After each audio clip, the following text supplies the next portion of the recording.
Today's guest is someone I've known personally and deeply respect. Craig Cummings is the co-founder and general partner at Moonshots Capital, a venture firm backing exceptional founders at the earliest of stages. He's a graduate of the U.S. Military Academy at West Point, a Truman Scholar, and holds a PhD from Columbia University. Before venture, he served as the Army Intelligence Officer supporting the National Security Agency and deployed with Joint Special Operations Command.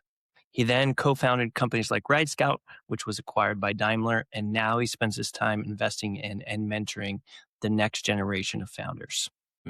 I think, but the purpose of this podcast is really kind of to dig into those moments where you're building something at first. I think even Kelly talked about this at the AGM.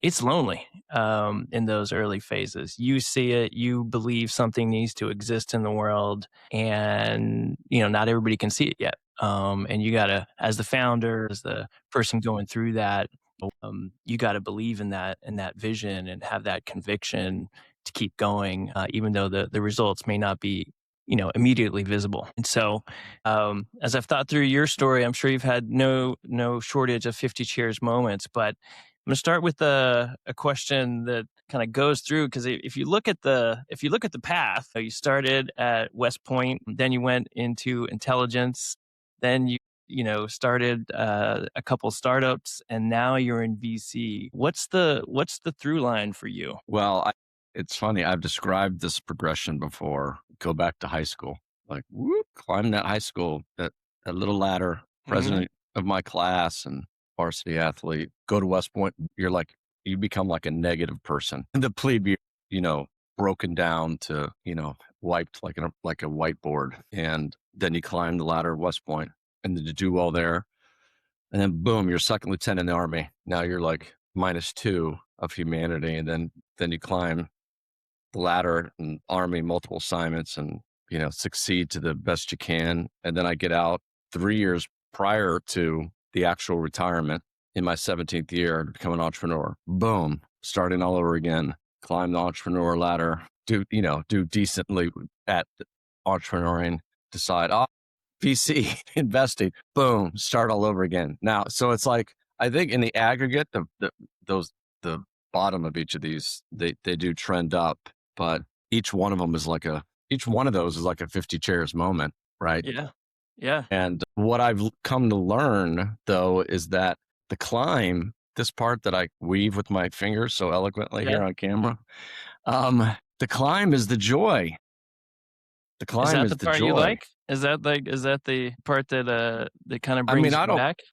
I don't mind, some of the financial benefits of success, but I experienced this first when I completed my PhD, which I did on active duty. And man, it was just such a grind to get through to defend the dissertation. And then it's like, you're a PhD, Dr. Cummings. Yeah. But I felt this letdown, like, wait, now what? I'm not grinding away on this huge thought experiment of the last 3 years. And I felt the same way when we sold RideScout to Mercedes-Benz. Like, it's like climb, or shooting, moving, communicating, getting the team moving forward. And then the acquisition happens. It's like, oh, okay, I'll do what they say. Yeah. I know what this is like. Yeah. Better than most. You've done it more than me.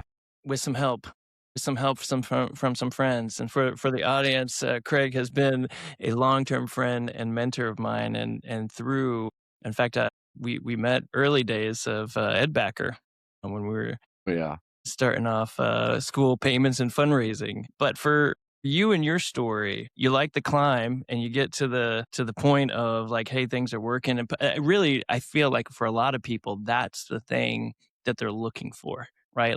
I remember as a father of 2 young kids, and this is going to sound so, maybe trite because you've heard it before, but I remember Lon say, this is not about the destination. This is not about the joy doesn't happen when we get to the beach with the kids, because it's gonna, it'll be great, but it'll probably be short-lived. It may rain, sunburn. The joy is in the buckling them in. It's in the tightening of the seat. It's in having that moment with them. It's about engaging with them when they're driving. It's about And it took me a while. That was, 10, 12 years into the marriage. I think I was just the way I was programmed, always about the destination. Let's go, kids, get in the car. Let's go.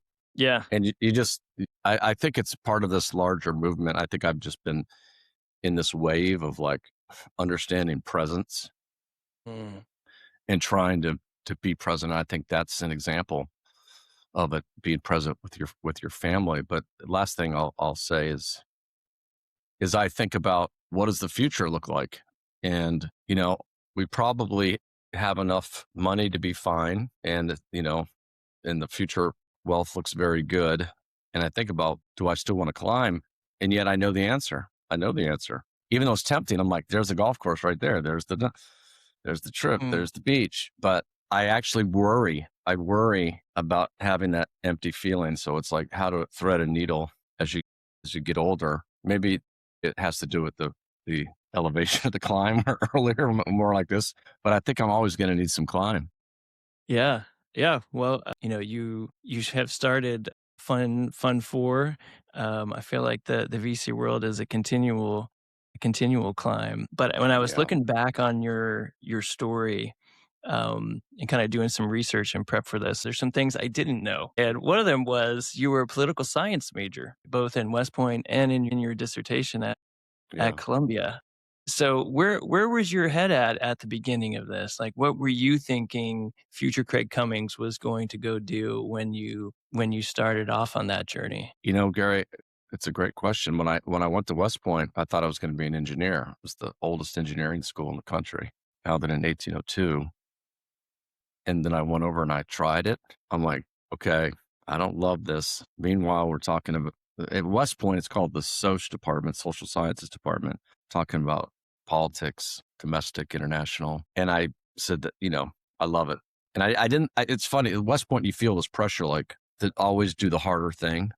Was engineering that harder thing? It was a harder thing, but I'm like, I just felt like those were my people, and in political science. And then I majored in American political science, and then I ended up finishing first in my major. I love that. What did Even you if, love about it? it's funny as I say this thing to you, like, it's like sitting with you brings up a lot of memories. And even the move to Austin, kids were happy in DC, great friend network, successful, sell RideScout to Daimler Mercedes-Benz, start going to Austin Monday to Thursday and going, whoa, these are my people. Yeah. And I'm like, here we go. We're going to move from DC, my family, friends, everything. Kids are like, what? Yeah. Austin's in Texas, right? I'm like, it's in Texas. But I just, I think another footnote to those is trusting your intuition. I think that's something that you've always been very good at. Thank you. Professionally and personally, you always have this inner compass that tells you to do something, and you follow it. Well, it's guided by good mentors who give me the thumbs up to say, Gary, you can go do this. We mentor even if each it's other. In the middle of the night. We mentor each other. That's what great friends do for one another. I love it. So you get the political science major, feel like you found your people at West Point. Yeah. By the way, I didn't congratulate you. I mean, you were a Truman Scholar, like the very first Truman Scholar at West Point. Yeah. You're thinking, hey, this is I'm going to go serve, but understanding that's your crew. Were you in DC at the time? They bring us all together. There's about 50 winners. They brought us all to Kansas City, Independence, Missouri, and that close to Harry Truman's home. And that was the end of our junior year. And then what I ended up doing was saying, because it was new to the Army, to West Point, I said, hey, how about I just sort of put this scholarship on ice for a few years? And then later I said, hey, can I do a PhD? And I did. Army usually gives you 2 years to do that. I added a year. And then I did the PhD in political science at Columbia. There, I owned my truth. I didn't try to fake anybody with going to study engineering at Columbia.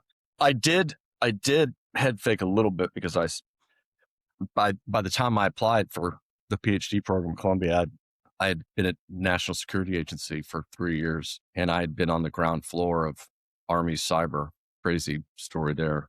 And that's why I applied to Columbia, talking about cyber war.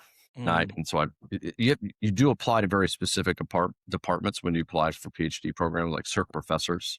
And then when I got in I walked over to American politics. I'm like, no, I want to study American politics. I'm not going to do that cyber thing. But it all Yeah. worked out.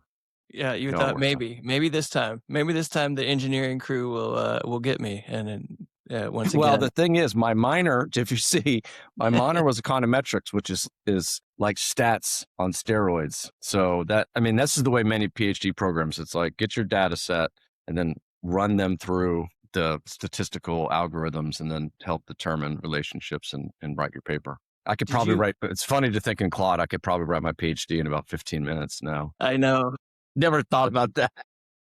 it's a different world. It's a different world we're living For in. sure. For sure. So I do want to get to the NSA piece, but what was it about West Point? Did you always want to serve? Was this part of kind of your DNA? Is like, hey, I'm going to go serve my country for a period of time.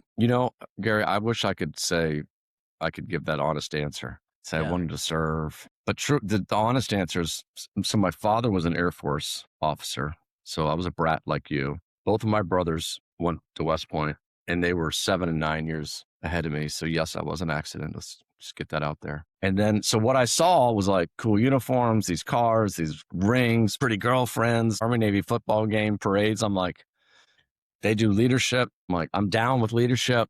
So go to West Point, get into West Point, show up. And they bring everyone in to this place called Eisenhower Hall, big auditorium.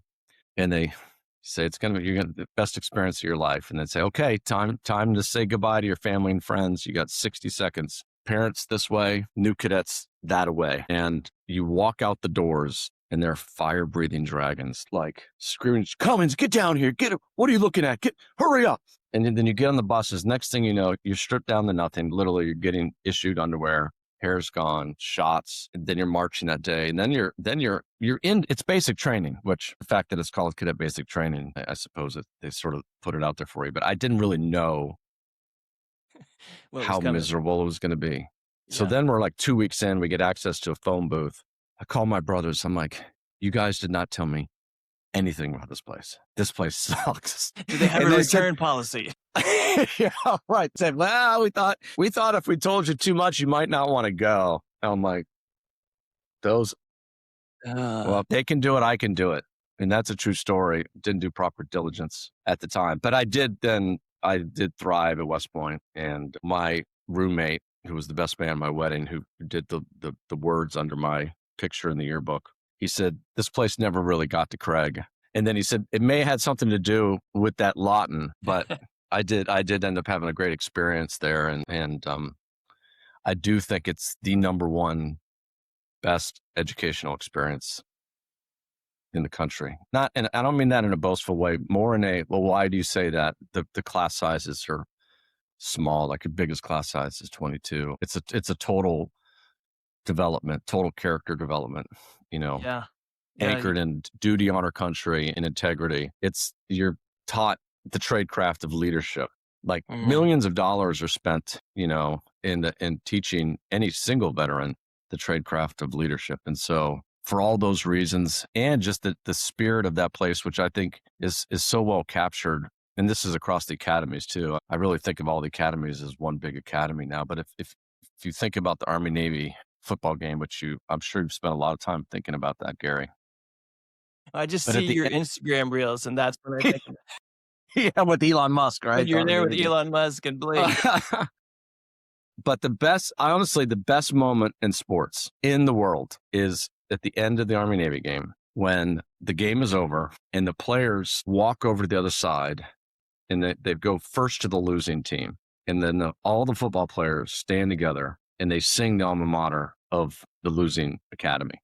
And then all those players walk across to the other side and they sing the alma mater and stand at attention. And it's just like, that's what it's about. That is the most incredible, 4 minutes in sports, is watching that sportsmanship, that camaraderie. Yeah. It just puts it all in perspective. So I want to just pause on one thing you said about your brothers, because I think this is true sometimes. If you knew that the pain that you had to go through was coming your way, you may not have gone through it. And sometimes it's better when you don't know, because you'd avoid the pain altogether. Like I don't think we want, and I think that's true of life in general. I've been through some tough circumstances professionally and personally. And I would never choose to go through those things, but they have shaped who I am and made me the person I am today. So kudos to your brothers for not giving you the heads Hiding the up. football. It is such a great point. I'm glad that you pulled that thread. I mean, it is really, that's what we would say about entrepreneurship. You really don't know what you're getting into. And, when I'm bouncing around, but I'll just sort of pull on that thread. When I left the military then in my 17th year, and everybody thought I was pretty crazy. No one had done this before. I get out 2 weeks later. Yeah, it was like 14 days later.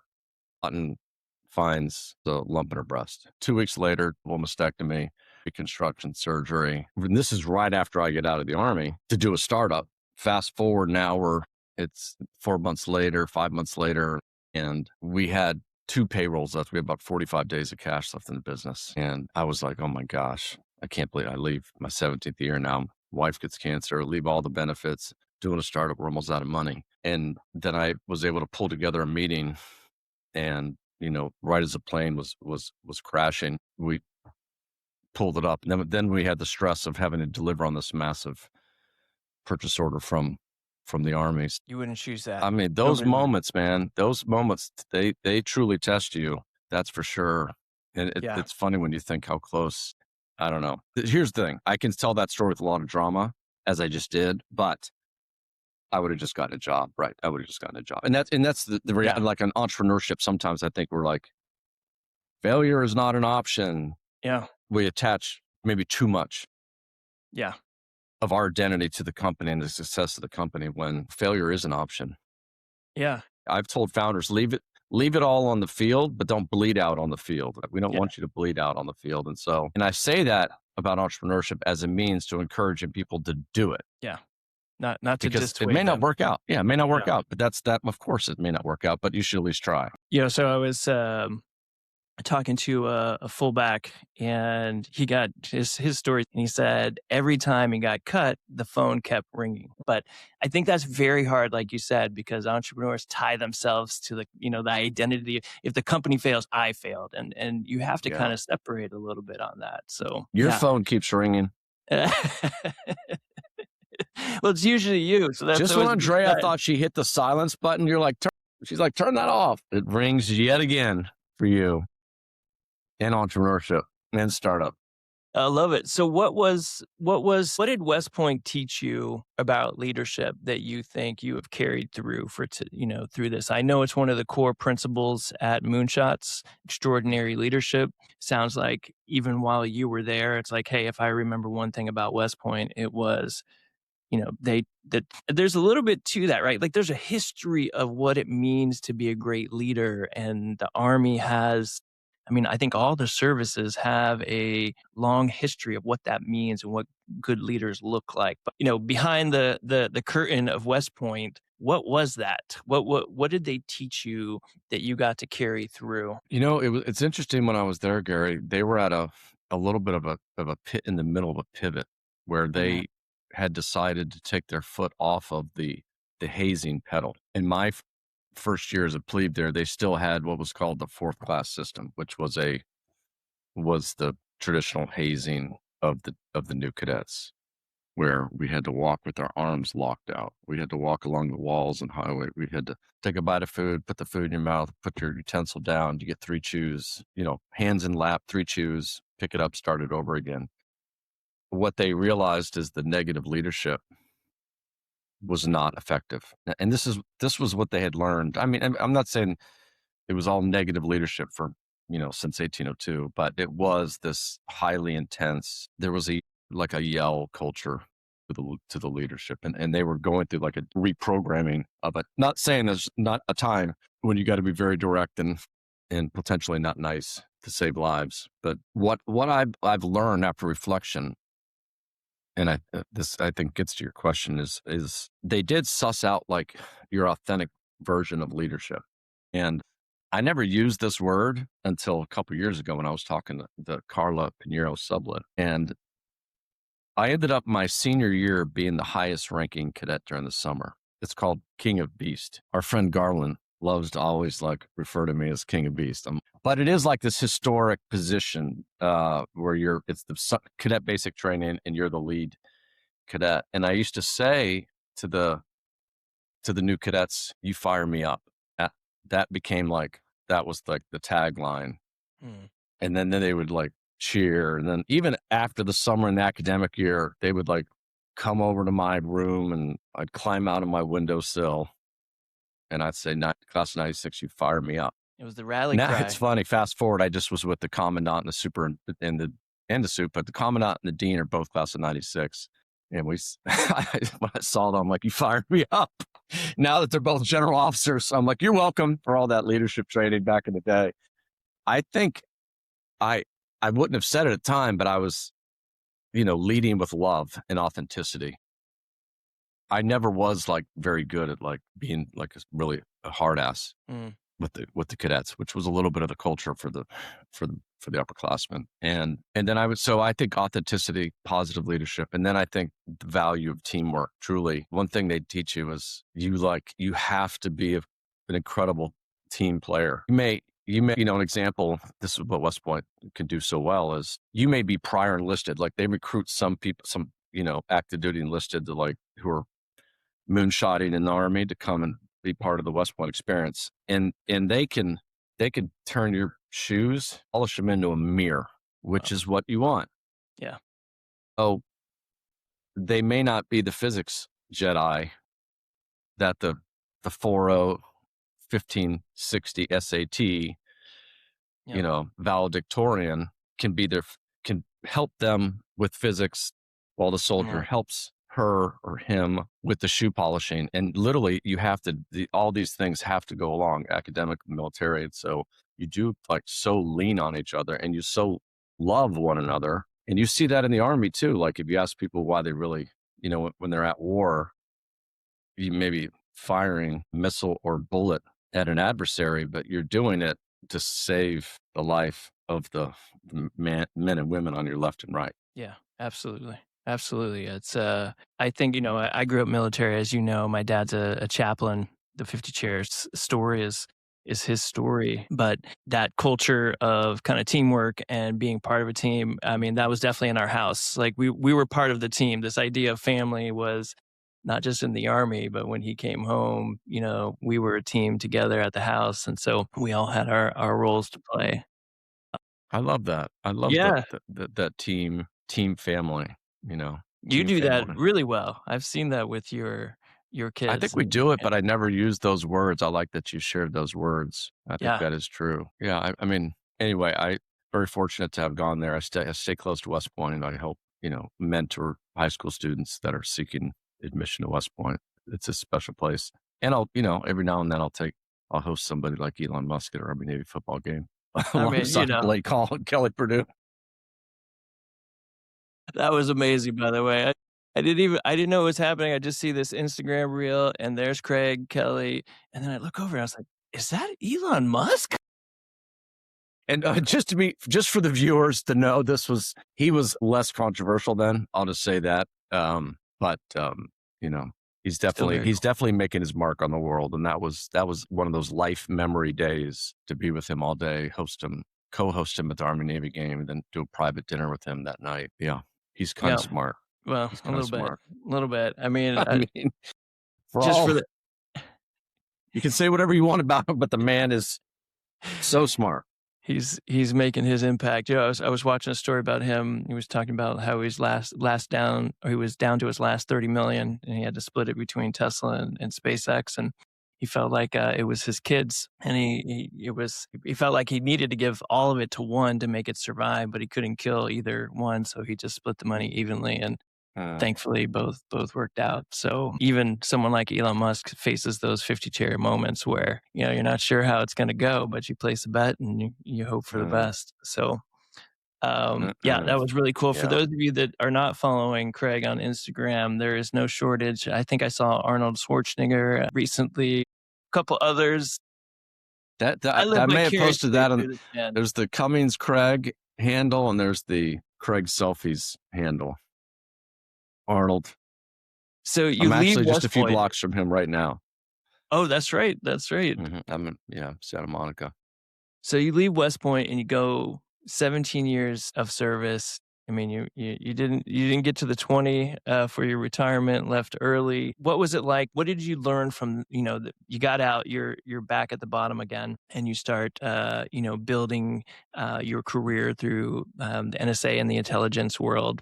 Walk the audience through that. What did you learn from that experience? I had been watching some friends, Guy Filippelli, Nick Hallam included, who were veterans who had left active duty and were starting companies. And I was really drawn to that idea. And then I pair that with, I'd always said I wasn't focused on the retirement, the military retirement.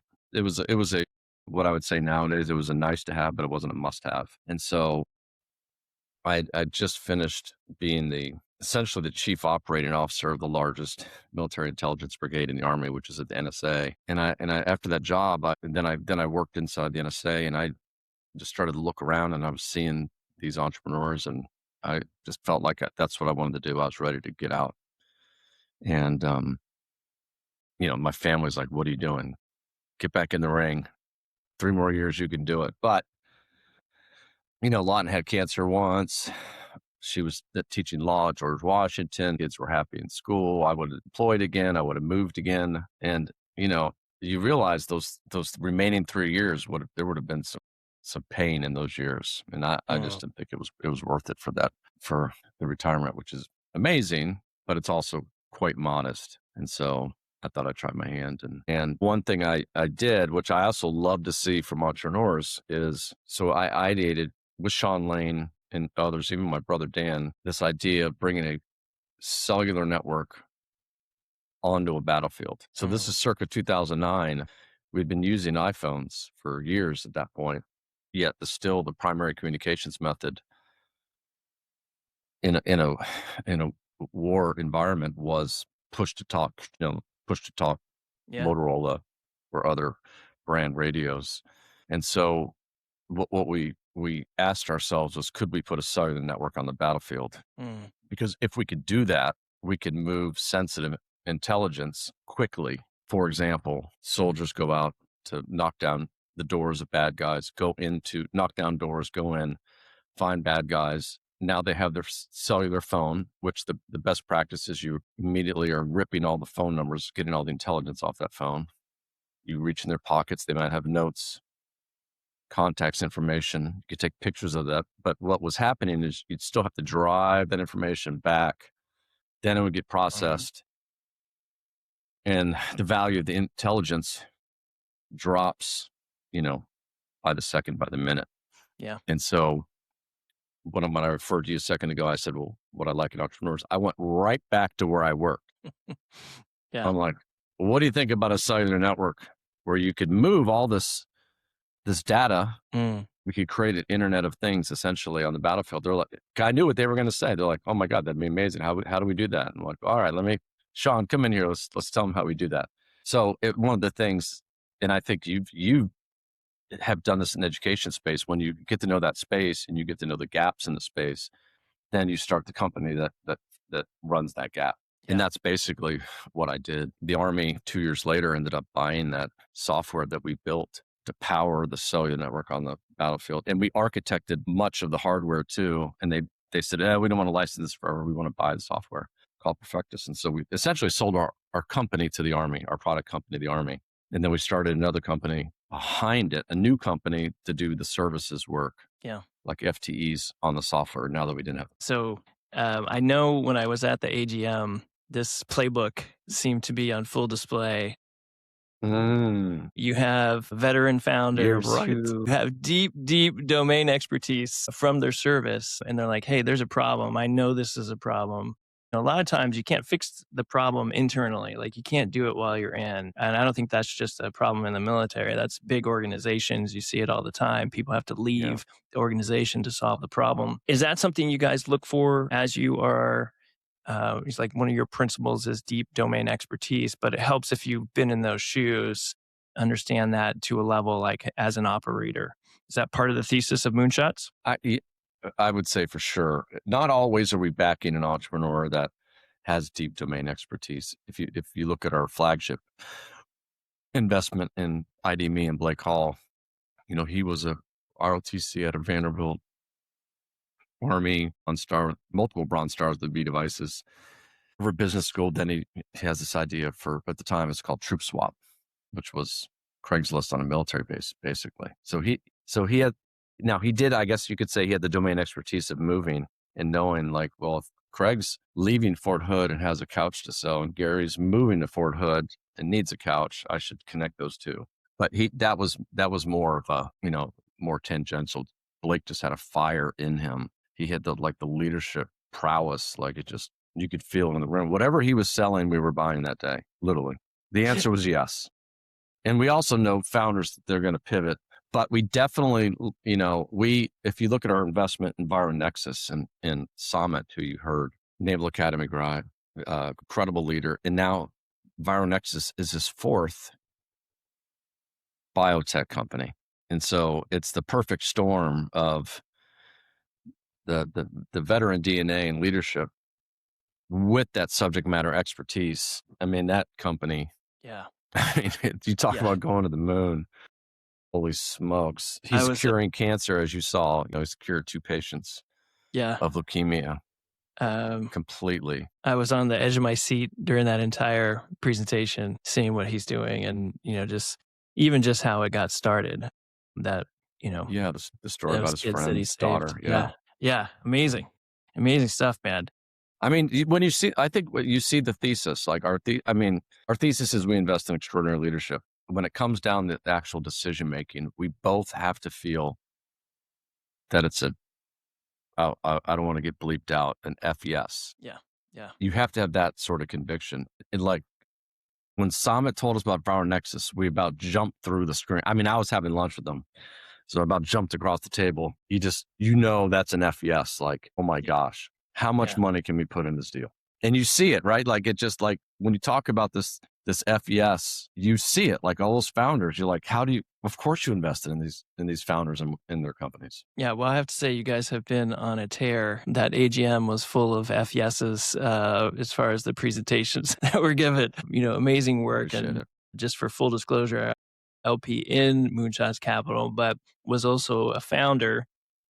And Craig was my first investment from Ed Backer all those years ago. So I was happy to come back and be a part of the family and support the work. That's amazing. I mean, that's the best compliment we get is when a former founder becomes an LP or the founder invites us to invest in them again. Love it, man. So I want to talk about just in those moments, and I want to shift to kind of advice as people are listening, because a lot of times I hear people will ask about, what happens when, Craig and Kelly are behind the scenes and their team or any investment firm is looking at a pitch deck. And it always seems like this, mystical, magical place, and they go off and do their thing, and then they come back and give a decision. But I know, you've seen, I don't know how many decks a year, and there's some pattern recognition that starts to happen as you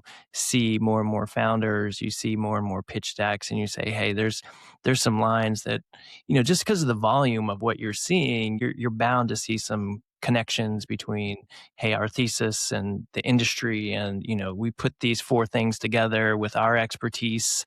This has a great shot at being successful. But what are those things that you guys are looking for? So if someone's pitching you, what is Moonshots' process, and maybe the biggest mistake that founders make when they pitch you? Well, we start with leadership, and we do have a framework around it.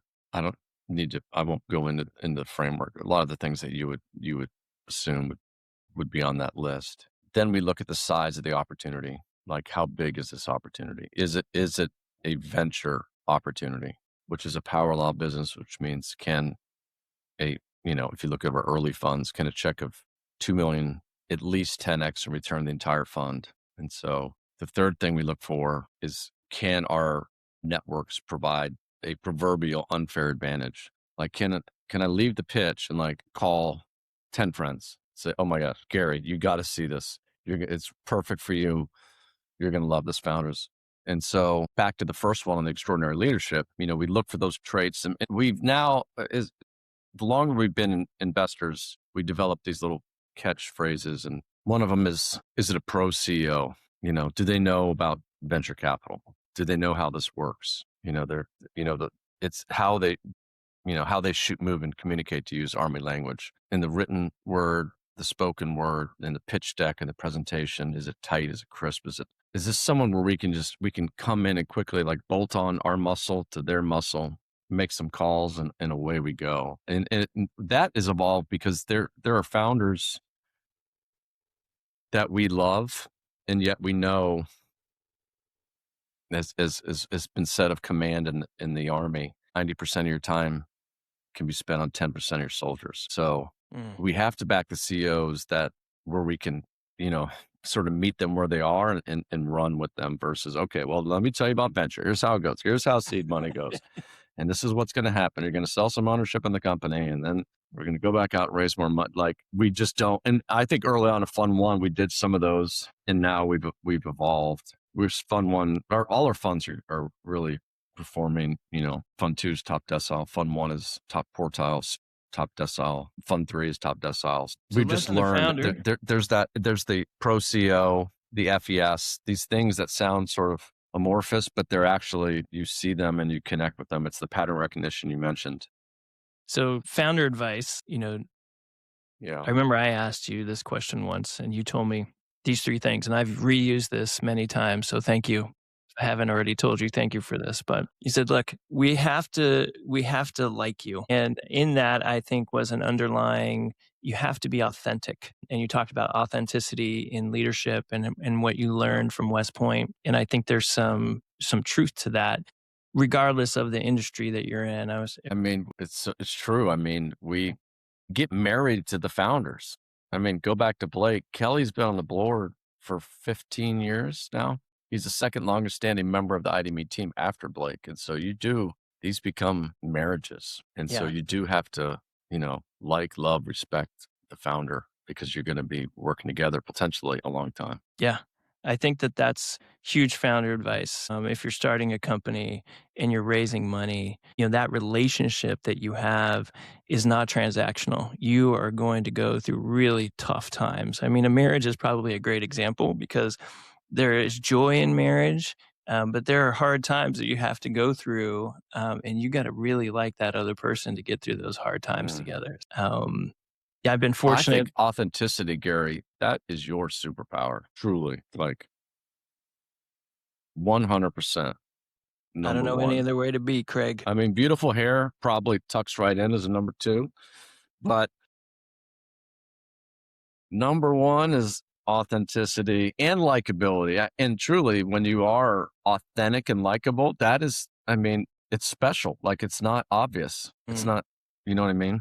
Yeah. And so I do think the world has become a better place because we talk more about authenticity. It doesn't mean a lot more people are doing it, but I think maybe just because the way my brain has been working the last 10 years about being vulnerable, being authentic. Yeah.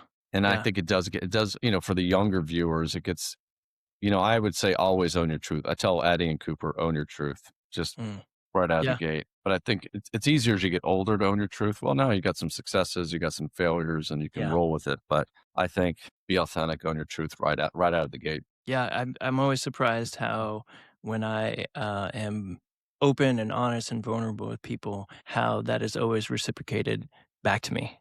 People share their stories, share their, what they're going through. It's not like you're trauma dumping on people like continuously, but if you're in a moment and it's appropriate and you share something that's your truth, I'm always surprised I shouldn't be, but I'm always surprised how that always comes back and people feel comfortable in sharing with you. Sticking with Blake Hall for the 8th time in this interview. But if you think about his keynote during our AGM, like, he talked about vulnerability and the mistakes he had made, and constantly trying to be a better version of himself and owning his mistakes and fixing them. I'd never seen him like that. And, he's hit a point on leadership, I think, like he's stopping the bullets with his fingertips, Matrix style. He's reached Neo status, huh? Exactly. I love it, man. Well, as you're going through, I know that you started RideScout with Joseph, and I want to talk a little bit about this kind of co-founder because I've never had a co-founder. I have a co-CEO now, but I was always a little jealous of the Joseph and Craig show. I was like, that seems like so much fun having a counterpart in to bounce things off. And you guys seem like you were a great team at Ride Scout. How did that start? How did Ride Scout? What was the genesis of that? And I know you guys both went to West Point, but I'm not sure if you guys met We there. we did. We met there when we were good friends there. And we used to do admissions work together, outreach to, high schoolers. So we worked together at West Point.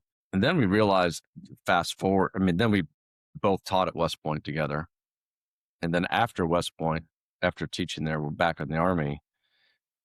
The technology that I was deploying through these teams of intelligence soldiers, we were giving them special technology to take to Iraq and Afghanistan. And Joseph became like this, Joseph and Blake, which is funny, these stories, they both became experts at integrating these teams and this technology to find, to geolocate bad guys. So with both Blake and Joseph, we were working together unbeknownst because we were sending our teams out of the NSA, training them, and then sending them forward to the tactical teams. So Joseph and I had a long history. And then we were at a party at Jason Dempsey's house.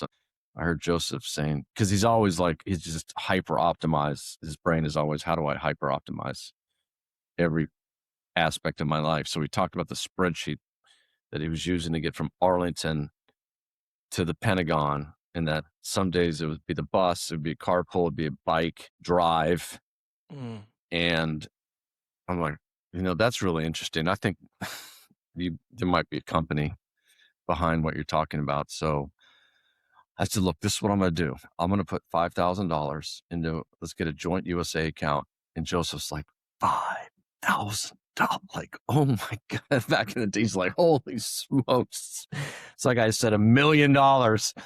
I said, look, let's suss this out. He was moving to Austin to run ROTC at the University of Texas, Austin. And I see the USA account. It's like bar, dinner, bar, iPad, bar. He's like, I've been having a lot of drinks with people. I'm like, I know you have, Joseph. And he goes, people like this idea. They really like this idea. I'm like, all right. So then I plowed in more money. Let's build an MVP.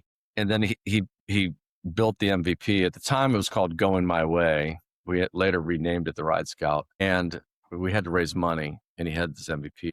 And so we actually did a lot of the raising in Northern Virginia. I'm like, okay, do not hold that phone close to anybody. And if somebody reaches for it, you pull it back. Do not let them get close to that. Like, do your thing here with the. Whew. But it was just enough. But no touch. See, but no touch. Exactly. So we were able to raise money just around Joseph's, incredible ability to pitch a vision. And so I would, I'd load up the room with my friends and hand Joseph the mic and pour scotch, light a cigar. I'm like, go on, Joseph, go on. He's just so good. He had this vision, and it was inspired by his service in Iraq in trying to optimize transportation, trying to minimize, the use of fossil fuels, where he lost soldiers of his own who were like moving gas and oil on the battlefield. So it was very inspired, his idea. And then I left what I was doing to go full-time into RideScout. I think I heard Joseph, the first time I was introduced to RideScout was at 1776. Yeah. I think you were both, maybe it was just Joseph, but he was pitching. And I was like, man, that guy is good. He could sell a vision. Well, I would say, look, here's your microphone. Here's your Miller Lite. Just go talk to your people. We'll take care of everything back here. We'll take care of the kids at the house. You go evangelize, because he's definitely gifted in public speaking. Yeah, I think that was super helpful as you guys were building. You have to build. I mean, one of the tests that we embed in our decision making process, to go back to that, is even when we lead a round, we're not, if we lead $5 million round with a $2.5 million check, the founder has to go get the other 2.5. We're going to make intros. We're going to help, but we need to see that they can raise money. The CEO has to be able to sell and raise money. Yeah. Otherwise, it's a problem. Well, you guys were a dynamic duo. I've been in a couple of those rooms where the checkbooks just came out and Joseph would do his thing and you guys were off to the races. But We I still know it. talk every day. I talked to Joseph yesterday. I Yeah, mean, he's like an we literally, amazing, like amazing literally dude. every day. He's one of my besties, like you. Yeah, he's a cool dude. Well, I'm honored to be in that circle, Craig. Honestly. Likewise.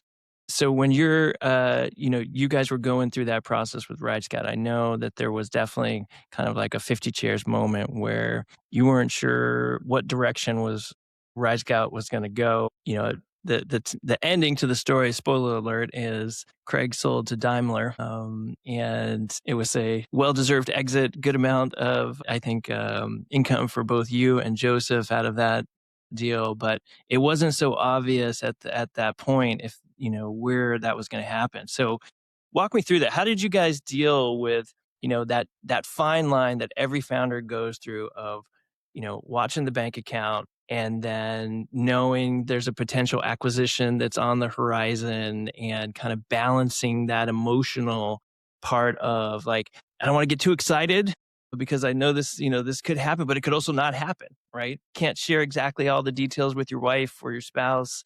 Luckily, you had a co-founder, so you guys could share that journey together. But that is a emotional roller coaster period of times. Yeah.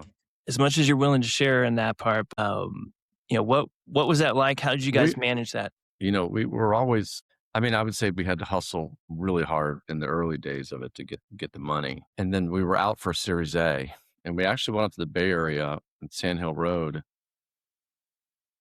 And I remember while we were out there, Google integrated Uber into Google Maps. So if you, as you were saying, I'm going from A to B, and would say walk, bike, bus, drive. They added Uber, and we got interviewed by a tech platform, and they said, "What do you think about this?" Because the idea of RideScout was list out all the options to get from A to B, and then choose the one that was that fit your time and economics. And we said it just validates our idea. We love it. We love the validation of the idea. And I remember like the headline the next day was RideScout co-founders not worried about Google's integration of Uber, but they should be. And it was like a humbling moment. I was like, man, because we're like, yeah, no problem. Anyway, but while we're out there, we met with an investor, and they said, Mercedes-Benz is getting ready to bring Movil to the United States. We're like, what? And we were Movil, which is a little bit of a different name. I'll say that, Moovel, which we were tracking them. We and RideScout were doing the same idea. And of course they were going to have the empire Mercedes-Benz to back this. We came up with this idea with our team, Rachel Charlesworth, who was running market at the time, and we called it the Summer of 69. And June 9th, we turned on our app in 69 cities around the country. It allowed you to find like public transportation, car2go, Zipcar, and all of the options that were available at the time. After we did that, we got a term sheet. It was actually the term sheet was from Hertz for Series A, because Hertz was also trying to become less a car company, more a mobility company. And then the phone rang. I was actually at BTS. Phone rings, and it was the team from Movil, and they said, we want to have a discussion about potential acquisition. So we spooked them. Our team of 12 spooked the big giant, the Mercedes-Benz team. They're like, oh man, we're just going to 59 cities. We're just going to go ahead and acquire. And we did that because we knew they were coming over. And then we begin the discussions. Can I pause there for a moment? Yeah. Just so you were aware like time was precious, and you're like, hey, we got to do something big. And the big was, we're going to go 69 cities, whatever we got to do. We're going to do this because we need to kind of put our stake in the sand. And this is the moment we need to create. What was the insight that said, let's, I feel like founders struggle with this sometimes, but you've got to create momentum. And there are big people out there, and you guys, you spooked them. 12, a company of 12 getting out into 69 cities. I can imagine that was not an easy task for your team to pull off. But as a founder, you knew like, hey, we got to go do this. This is the moment and whatever we Yeah. got to do. So what It was the was, thinking? yeah. It definitely was a moment of, if we don't do something, they're gonna come to the United States and just steamroll us. And what we had been doing is, and this was a little bit of like the Uber Lyft in the background, where Uber did like blitzkrieging across cities, and Lyft was going very deliberately city by city, dialing it in, city, next city, dialing it in. And we had been doing that. And so, and literally we had been watched Uber and Lyft and what was happening, because this was early years for them. And we had been doing like Washington, D.C., and then we did Boston, and then we did Seattle. And so we were doing city by city. Then we get the whisper in the ear, the Germans are coming. And so we're like, pedal down, summer of 69. And then the team did a sprint. We did a fun marketing campaign. And then we begin the discussions with Mercedes. This is a funny story. This is like MTV Cribs, but maybe not. We're not that cool. But we actually got interest from another company, Cubic at the time, which is a major defense prime, and I would say it's the biggest company in transportation that you've never heard of, who make machines and all the ticketing and the gating of MTA in New York and Washington D.C. and these major transportation hubs and cities, and they wanted to have the RideScout paired to the transportation app. So like the public transportation is the main muscle, but then how do you get there and from there? And so that was a discussion. So we go down and we're pitching in San Diego. Joseph, okay, now he has the phone up, boardroom with executives. Now you can show it, because this was fast forward a couple of years. He's doing a demo, phone rings, it says Amy, wife, in parentheses, Copser. Joseph's like, and it's on the screen, it's on the TV, because he was tethering. He says, dismiss. Bing, Amy, wife, Copser calls a second time. He's like, excuse me. We go out to the car and I say, hey, is everything all right at home? I mean, I was surprised Amy called during that meeting. It must be an emergency. And he goes, well, not really. She was calling to ask why the cellular phone allowance hadn't hit the USA account, like the $70 that we gave the employees. And at the time, we actually weren't sure we were going to sell, because now we're in discussions with Mercedes, and now Cubic's in the mix. And that happened, like, we're selling the company. No John question. and Steve, John Gosser, Steve Carroll, founding team, they're like, no. We're moonshotting. I'm like, no. Joseph, we're taking the edge off of this brother's life. And so that I mean, it's a funny part, but you have the human aspects of these massive decisions you make, and that was one of them. And so we end up, the end of the story is they come to Austin. We have a meeting at Car2Go headquarters, which was another Mercedes portfolio company. We say a number, they say a number. We say a number, they say a number. And then I said, I'm sorry, we couldn't make this work. We walk out. I go back to my hotel room. It's like 3 hours later. Joseph calls me from a bar, surprise, with the CEO. With the CEO, the Movable CEO. He's like, Craig, what do you think about this? No. All right, let's do it. Wow. And so Joseph then went back to Driscoll, pulled that deal back together, and we did the deal. Wow. It's funny looking back on these stories. It all seemed very natural at the time, but you hear this and you're like, the characters. You're like, oh, I 100% can see all of that happening with you two. Well, I didn't know the bar part with the Mercedes guy, but now that I know it, this story makes so much more.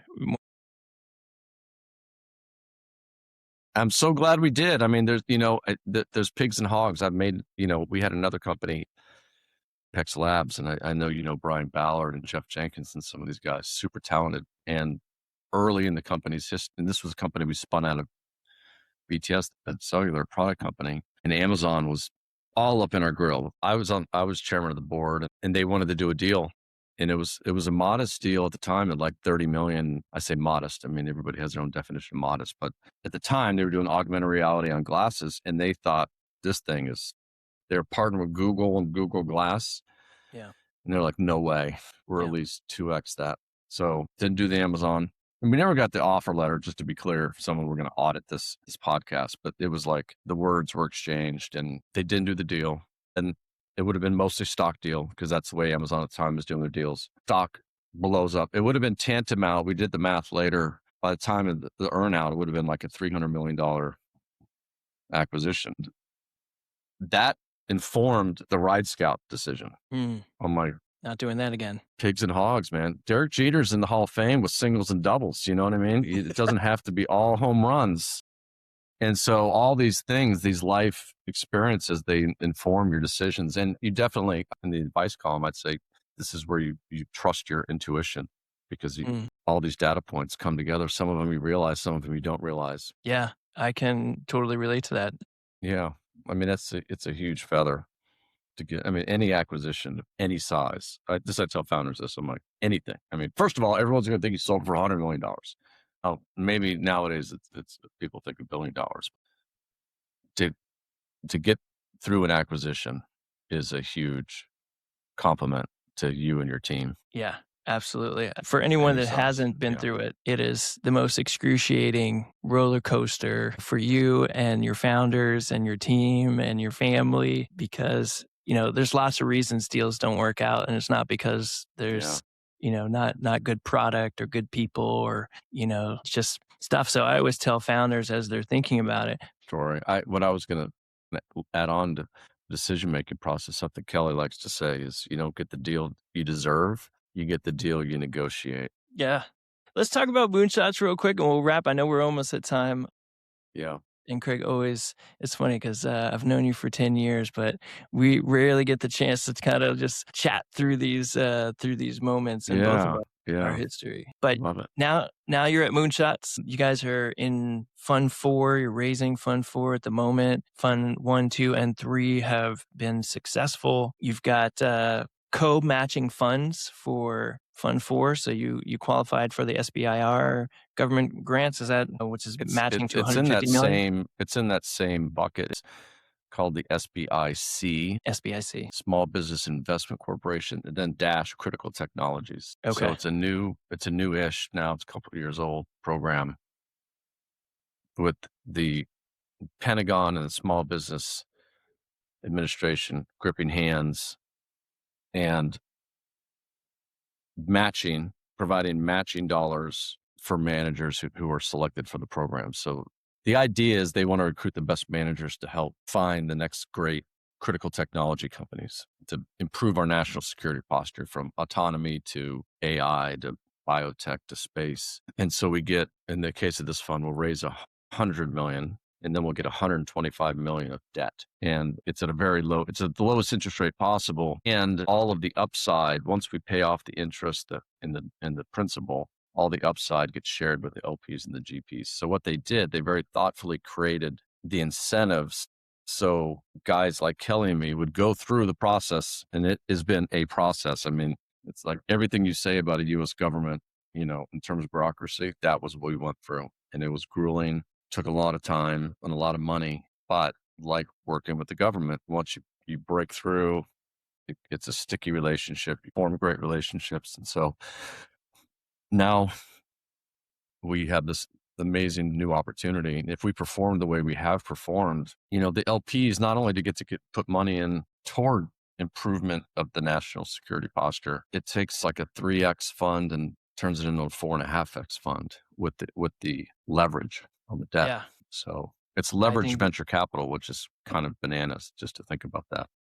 I love the concept, and I love that the government is kind of waking up to these new ways to partner with folks that are experts in the space. Obviously, with the due diligence of taxpayers' dollars coming against that, but you guys have passed that test, and I think our country's in a place where we need innovative solutions, and we need funding to go support these veterans that are doing those critical dual defense projects. So I'm excited about that. As you're kind of building Moonshots, and I love the name, what are you and Kelly most proud of? I think I don't know if anyone's ever asked me that question, even though it seems like a softball. It takes some thought. I think I may be most proud of how many veterans we've inspired to become entrepreneurs or investors. And so now there are many. When I was briefly an armor officer, I was a tank plow platoon leader, and we put these big like claws in the front of a tank, and we would plow through like concertina wire. And then everybody else could go through. I feel like that we've been like that for veterans, both as entrepreneurs and investors. And so I think I'm probably most proud of that. I'm proud of our business marriage, 2005 to 2026 now. So 21 years, but like It's a you're long proud of your time. marriage. I'm proud of my marriage a lot. The 33 proud of, because, doing things like venture, the stress associated with investing other people's money, even though we are not the same person at all, but we are so aligned. And so, I feel super honored, proud to have him as a partner. I think the relationships over the years that we have with someone like a Blake Hall, as I said, Kelly's his brother, I'm his brother-in-law, but like the friendships and helping to grow some of these companies and truly having an impact, like Red 6 being selected into these major programs in the Air Force where they're using their technology now for pilots to fly real aircraft, real jet against and with synthetic adversaries and allies. When you see it happening, you're like, wow, we're actually literally improving, saving precious, tax dollars, improving training for pilots. So there's a lot there. It's, VC, we work incredibly hard. Like, I don't think anybody realizes. I used to think we just went to Napa to a wine party and they would give us swag bags full of cash on the way out the door. And then we just go give it away. But man, we got to raise that money, find the companies, deploy the company, be on the board. It is so much work. But to your question, it gives you the opportunity for so much pride. And so I say it's a good thing I love my work so much because it's so much work. Yeah, well, I think, thinking about legacy, you guys are leaving behind a legacy. So I'll ask you a legacy question, Craig. As people are looking out at their own 50 chairs and maybe they're not quite there yet, but they see Craig at the top of the mountain, they want to be there. What advice do you give them? I would say embrace the journey. Like, really, that is super special part of it. It's like moments like this and being with you and talking about it. It's about having a team in a room and trying to like plow through one of your toughest challenges. I'm not sure that's the best answer, but it's where my brain is today. Yeah, What that also signals is it may not work out the way you want exactly, but if you're focused on the journey, obviously trying to hit the North Star goals, but I think if you could be present with those relationships, with those people, with that mission, I mean, there's nothing better you can do right now. yeah. And the last thing, I guess, maybe another way of saying is the secret to having it all is knowing when you have it all. Wow, that's powerful, man. That's powerful. And that Yeah, I've seen I that. know I speak for you, and I know you have it all. Wow, I know thank you you. have it all through I your know you do too. marriage and your family, your friends, and your whole trajectory and all the things you've done. So, but Amazing. sometimes people can miss that. They can miss out on that. Yeah, yeah. They And it doesn't mean so it's not about becoming a billionaire or having a billion. Like, the wealthiest people I know are guys like you, it's powerful, Craig. happy, happy, great humans, high integrity, great relationships. And Grateful for you, man. I know Grateful for you. lots of wealthy people who are not happy. Wealthy and monetarily, that's not what it's about. I love you, brother. Thank you for this opportunity.